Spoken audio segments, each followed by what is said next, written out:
शंकर नगर में 100 कुंडीय श्री महालक्ष्मी महायज्ञ और श्री वाल्मीकि रामायण कथा का भव्य आयोजन। दिल्ली के शंकर नगर में वैदिक मंत्रों की गूंज के बीच 100 कुंडीय श्री महालक्ष्मी महायज्ञ का भव्य आयोजन 19 से 25 फरवरी तक किया जा रहा है। अखिल भारतवर्षीय धर्म संघ एवं स्वामी कृपात्री फाउंडेशन के तत्वावधान में श्री सुंदरकांड मित्र मंडल द्वारा आयोजित इस महायज्ञ में 151 ब्राह्मणों का विशाल वृंद वैदिक विधि विधान से 21 लाख दिव्य आहुतियां अर्पित करेगा। आयोजन स्थल पर श्रद्धालुओं की भारी उपस्थिति की संभावना जताई जा रही है। संस्था के अध्यक्ष श्याम सुंदर सोनी और महामंत्री आलोक माहेश्वरी ने बताया कि क्षेत्र की धर्म प्रेमी जनता इस आयोजन को लेकर अत्यंत उत्साहित है। आयोजन को सफल बनाने में शंकरलाल सोनी, गोपाल करनानी, नारायण राठी सहित पूरी टीम सक्रिय रूप से जुटी हुई है।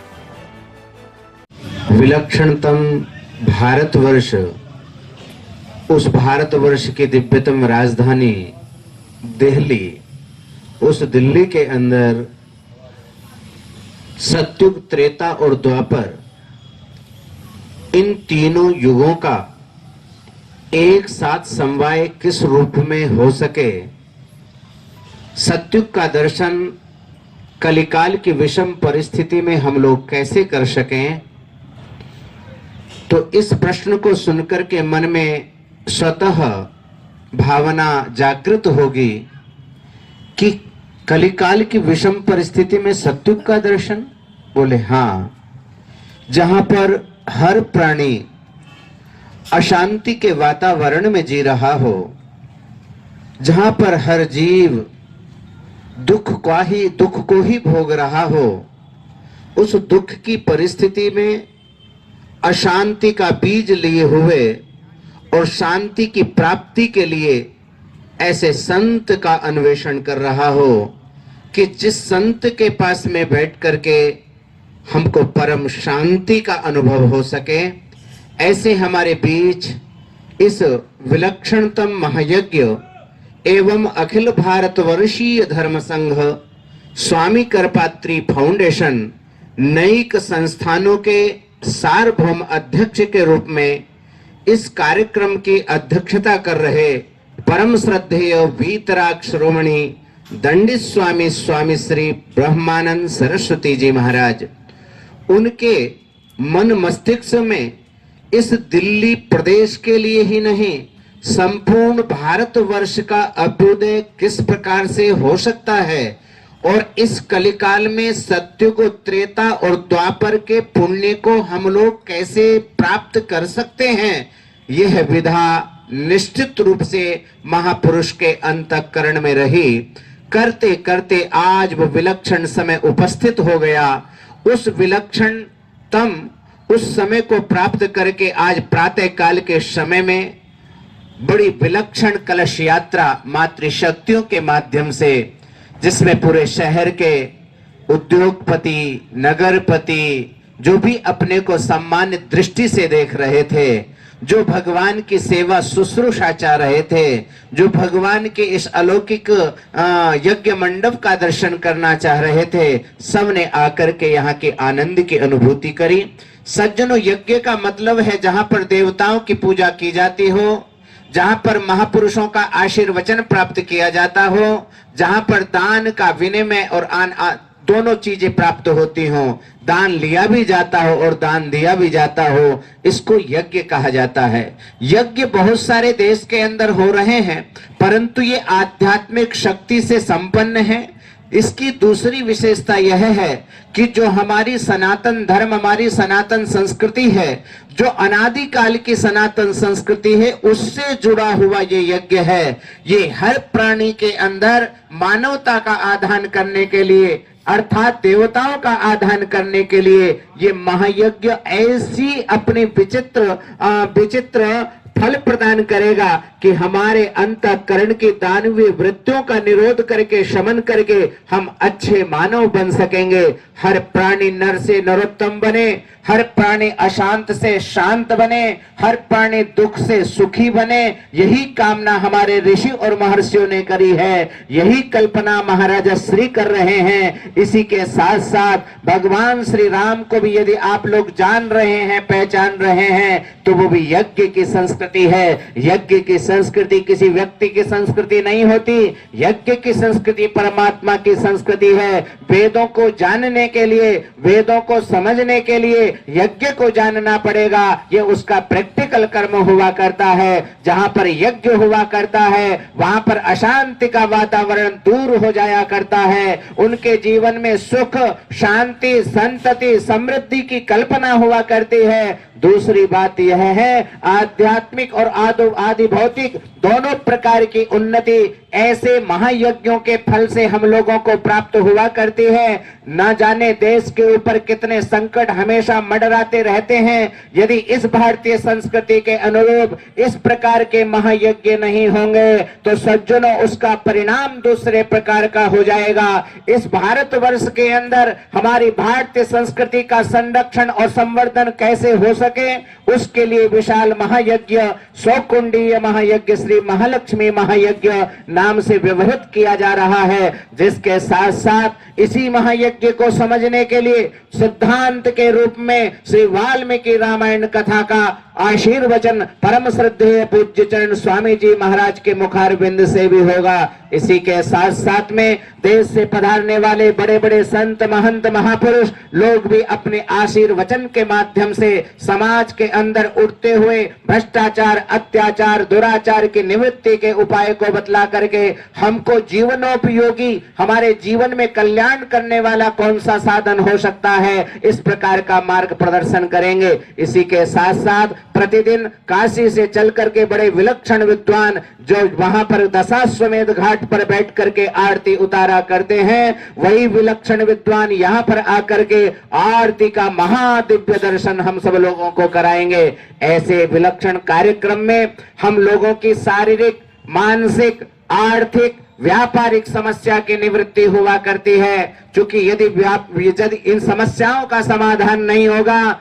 तो भारतीय संस्कृति कमजोर हो जाएगी। भारतीय संस्कृति हमारी कमजोर नहीं रही है। इसी भारतीय संस्कृति के बल पर, इन्हीं वेदों की ऋचाओं के बल पर हम उस नरोत्तम को यहीं पर बुलाया करते थे। कुंती महारानी उदाहरण है, हमारे छोटे से ध्रुव जी महाराज उदाहरण है, जिन्होंने 5 वर्ष की अवस्था में उस पुरुषोत्तम को यहाँ पर बुला दिया। ये वही संस्कृति है जो इस महायज्ञ की परिक्रमा करेगा। यानी कानि च पापानि जन्मांतर कृतानि च तानि सर्वाणि नश्यन्ति प्रदक्षिण पदे पदे। एक एक अश्वमेध अर्थात धीरे धीरे पद धारण करके जब हम परिक्रमा भगवान श्री राम का गुणगान करते हुए करेंगे तो उस समय जो अश्वमेध वाजपेयी यज्ञ हुआ करते थे, जो कलयुग में नहीं हो सकते हैं, उन अश्वमेध वाजपेयी यज्ञ का परिणाम हमको परिक्रमा के माध्यम से प्राप्त होगा। हम विश्वास दिलाते हैं जो व्यक्ति तन से मन से और श्रद्धा भाव पुरस्सर होकर के महायज्ञ की परिक्रमा करेगा, सज्जनों 108 परिक्रमा करेगा, उसका कैसा ही मनोरथ हो, वो निश्चित रूप से उसका मनोरथ पूर्ण हो जाएगा। इस प्रकार का ये विलक्षणतम आयोजन महापुरुषों के पावन सानिध्य में हो रहा है। देश के बड़े बड़े विलक्षण विद्वान यहाँ पर उपस्थित होंगे, उपस्थित होकर के इस महायज्ञ को संपन्न करेंगे। गंगा जी की पावन तलहटी बुलंदशहर से चल करके आचार्य स्वनाम धन्य यज्ञ हमारे आचार्य प्रवर श्री दिवाकर वासिष्ठ जी इस महायज्ञ का आचार्यत्व करेंगे। परम श्रद्धेय पूज्य चरण स्वामी जी महाराज अपने मुखारबिंद से हम सब लोगों को कथा का रसपान कराएंगे।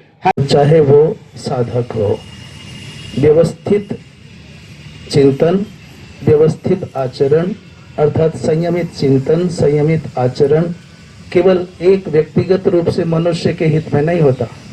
अभी तो व्यक्तिगत हित मात्र नहीं है, वो समष्टिगत हित भी साधता है।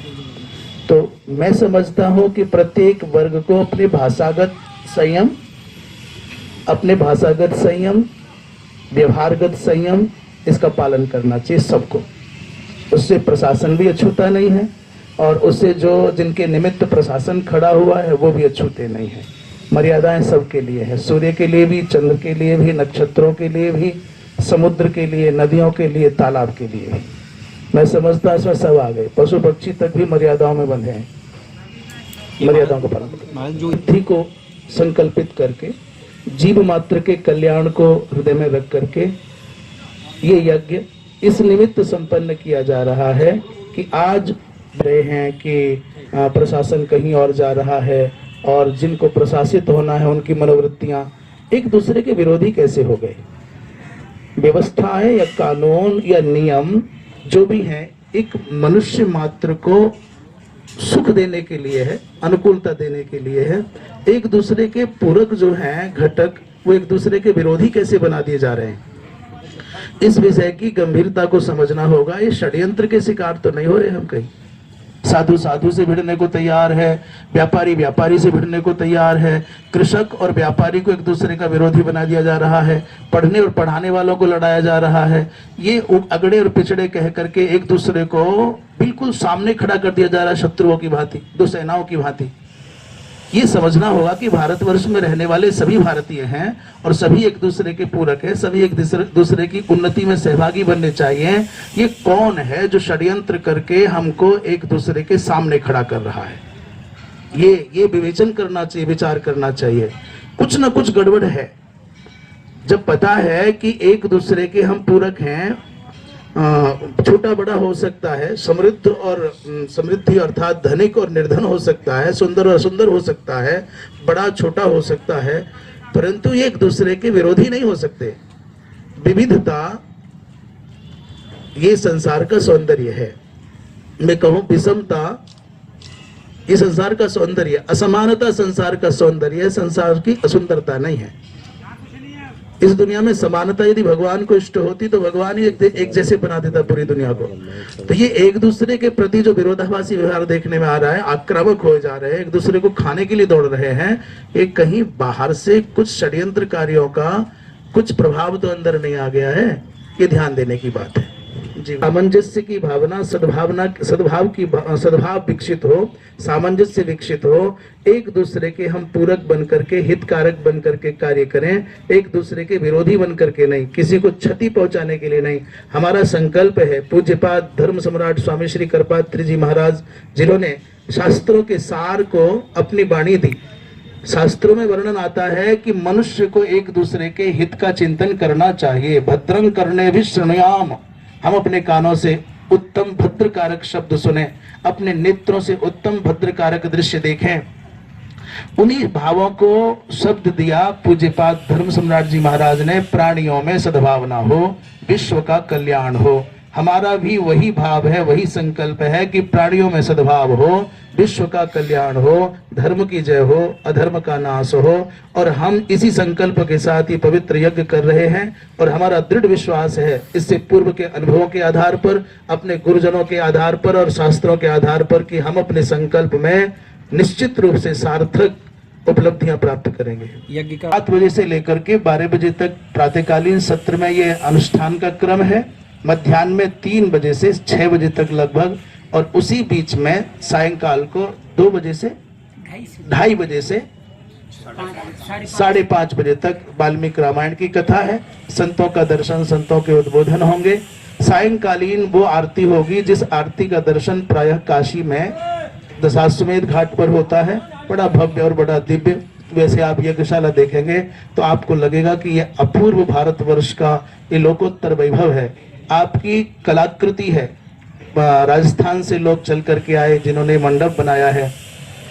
तो यहाँ एक विशेषता और मैं आपको कहूं, आज मनुष्य व्यवहार के क्षेत्र में इतना दक्ष हो गया है कि विधियों का उल्लंघन करने लगा, विधान का तिरस्कार करके व्यवहार निभाता है। हम ये कहते हैं व्यवहार की उपेक्षा नहीं है, व्यवहार का तिरस्कार करने की आवश्यकता नहीं है, पर विधान का स्वरूप सुरक्षित रहना चाहिए। उसी भाव को, उसी संकल्प को चित्त में रख करके बड़ी पवित्रता के साथ में इस यज्ञ को संपन्न किया जा रहा है, जिसका लोकोत्तर परिणाम सामने आएगा। आप स्वयं आकर के देखेंगे। हम आपको भी आमंत्रित कर रहे हैं पत्रकार बंधुओं को भी आमंत्रित कर रहे हैं, जिस समय यहाँ ये पवित्र यज्ञ की धूम यहाँ से निकल करके आकाश मंडल को व्याप्त कर रही होगी, तब आप अपने नेत्रों से यहाँ का प्रभाव देखेंगे तो आपको अपूर्व अलौकिक आह्लाद की प्राप्ति होगी। उसके दो भाग हो जाते हैं, असत्कर्म और सत्कर्म। जैसे गंध एक सामान्य संज्ञा है, उसके दो भाग हो जाते हैं, सुगंध और दुर्गंध। तो जैसे गंध ही अपने आप में सु उपसर्ग से समन्वित हुई तो सुगंध हो जाती है, और दुर के साथ जुड़ जाए तो दुर्गंध हो जाती है। ऐसी कर्म जब लोक मंगल के लिए हो, लोक मंगल के संकल्प के साथ संपन्न हो और उसमें शास्त्रीय मर्यादाओं का अनुपालन हो, स्वार्थ की वासना न हो, तो धर्म हो जाता है। और जब वही कर्म स्वार्थ के साथ में किया जाए, जिसमें मन की मलिनता हो और लोक मंगल के संकल्प जिसमें उद्बुद्ध न हो, लोक को क्षति पहुंचाने वाले कर्म हो, मर्यादाओं का हनन करने वाले कर्म हो, तो अधर्म हो जाते हैं। तो मैं समझता हूं कि कर्म और धर्म दोनों स्पष्ट नहीं हो पाए। शुभ कर्म धर्म बन जाता है, अशुभ कर्म अधर्म बन जाता है। इसलिए शुभ कर्म करना ही मनुष्य का कर्तव्य बनता है। टॉप स्टोरी ब्यूरो के लिए दिल्ली से रवि डालमिया की रिपोर्ट।